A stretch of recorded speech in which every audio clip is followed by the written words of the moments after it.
झंडे। भैया अपना परिचय दीजिए।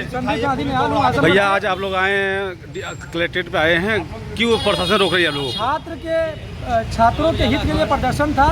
देश में जिस तरह से छात्रों का दमन हो रहा है, उस स्थिति के लिए हमारे आजमगढ़ के तमाम छात्र बड़ी संख्या में आए, कोने कोने से आए। कोई छात्र मैनगर से आया, कोई छात्र तरौलिया से आया, देवारा से आया, कोने कोने से लोग आए।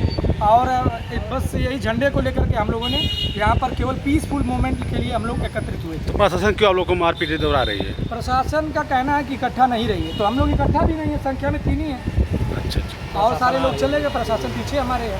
ठीक दीजिए। मैं विवेक यादव था और आज हम आजमगढ़ में जंतर मंतर पे जो तानाशाही सरकार के द्वारा दिखाई जा रही है, जलियांवाला बाग के बाद अगर जलियांवाला की तस्वीर देखी गई तो जंतर मंतर पे कल देखने को मिली। उसी के संबंध में हम लोग आज डीएम साहब को ज्ञापन देने आए थे और जिसकी अनुमति यही डीएम साहब और यही एसडीएम साहब यही सीओ सिटी परमिशन दिए थे। लेकिन आज सरकार की दबाव में आके, सत्ता की दबाव में आके यही पुलिस जो आज सरकार की कठपुतली बन के घूम रही है, अपने बट और बूटों से लड़कों को भगाने का काम करे, छात्रों को भगाने का काम करे और लगातार लोकतंत्र का हनन करने का काम करे, लोकतंत्र की हत्या करने का काम कर रही है और छात्रों के ऊपर लाठी चलाने का काम किया। आज हमारे 3 गाड़ी छात्रों को बैठा के कोतवाली में गिरफ्तार करने का काम किया। सीधे सीधे लोकतंत्र की हत्या की जा रही है और एक कतई इस देश के लोग बर्दाश्त नहीं करेंगे। और अगर यही माहौल रहा तो अभी तो हम शांति प्रिय राष्ट्रपिता महात्मा गांधी जी के आदर्शों पे चलने वाले लोग हैं, उनके रास्ते दिखाए चले। जिस दिन हम भगत सिंह के मार्गदर्शन पे और उनके रास्ते पे चलेंगे तो यही डीएम और यही एसडीएम कार्यालय में नहीं बैठ पाएंगे और हम जैसे क्रांतिकारी लोग बम फेंकने का काम करेंगे। क्या आप लोग अपने हक के लिए आप लोग लड़ रहे हैं? शासन प्रशासन क्या मौन पर ही है क्या? छात्रों की आवाज बनने का काम कर रही है। हमारी हौसला नहीं, शांतिपूर्ण प्रदर्शन जिले के कोने-कोने जिले से तमाम साथियों आए थे। ऐसे छात्र थे जो स्कॉलरशिप कहीं भी कर सकता है, पढ़ाई का कार्य करते हैं। प्रशासन भी हमारा है, देश भी हमारा है। हम अगर एज अ गार्जियन उनको समझते हैं तो हम अपनी मांग रख सकते हैं। जैसे वो हम अपने माँ बाप अपने परिवार के साथ रखते हैं, वैसे हम सरकार के सामने भी रखेंगे, प्रशासन के सामने रखेंगे। प्रशासन को भी हमारा सहयोग ही करना चाहिए, क्योंकि प्रशासन हम ही से है। हो सकता है कल कोई यही भाई साहब दरोगा बन सकते हैं, आप ही पढ़ाई करने वाले छात्र हैं, वही हम ही आप में से निकल के प्रशासन में बने हैं। तो प्रशासन को भी इस बात को समझना चाहिए। अगर कोई व्यक्ति उग्र होता है तो उसके खिलाफ कोई कार्रवाई करिएगा।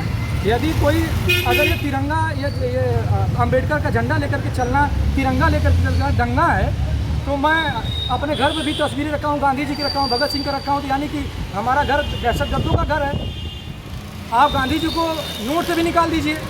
भाई गांधी जी, अगर गांधी जी की तस्वीर लेकर चलना, अम्बेडकर बाबा की तस्वीर लेकर चलना अपराध है, तो आप गांधी जी को नोट से भी निकाल दीजिए, क्योंकि वो भी तो अपराधी होगा उस आपके हिसाब से। कहने का कुल मिला के मतलब है कि आप छात्रों की गुट को तोड़ सकते हैं, लेकिन छात्रों के हौसले नहीं। छात्र बेचारा डरा हुआ है पूरा। तो भारी संख्या में आप लोग आए भी थे, लेकिन शासन प्रशासन क्यों ऐसा कर रहे हैं? प्रशासन जो कि भगाए जा रहे हैं, मारते पीटते। प्रशासन की मंशा है कि जैसे इनके काले कानून का खुलासा हो रहा है और ये भयभीत में और सरकार इनकी बड़ी जरमरत होने जा रही है। और ये हम लोग का अधिकार अगर मांगना गलत है और ये अपने वर्दी के बल पे जो गुंडागर्दी कर रहे हैं, अगर ये सुधार नहीं हुआ तो जो जंतर मंतर पे हुआ वो अभी कुछ नहीं है, आगे कुछ और भी हो सकता है। आजमगढ़ पूर्वजों से क्रांतिकारी रहा और रहा है। ये प्रशासन को चेतावनी देना चाहता है कि अगर इस छात्र के ऊपर अगर इस तरीके का गलत व्यवहार कर रहे हैं तो आगे चल के इसका भोगने के लिए तैयार रहेंगे। ये आज हम लोग चेतावनी दे रहे हैं खुले मंच के साथ। और भारत के मताधिकार करने वाले जितने भी युवक हैं, छात्र हैं, वो उचित मतों का प्रयोग कर करके सरकार को दिखाने का काम करेंगे कि देश जो है युवाओं का है, नौजवानों का है।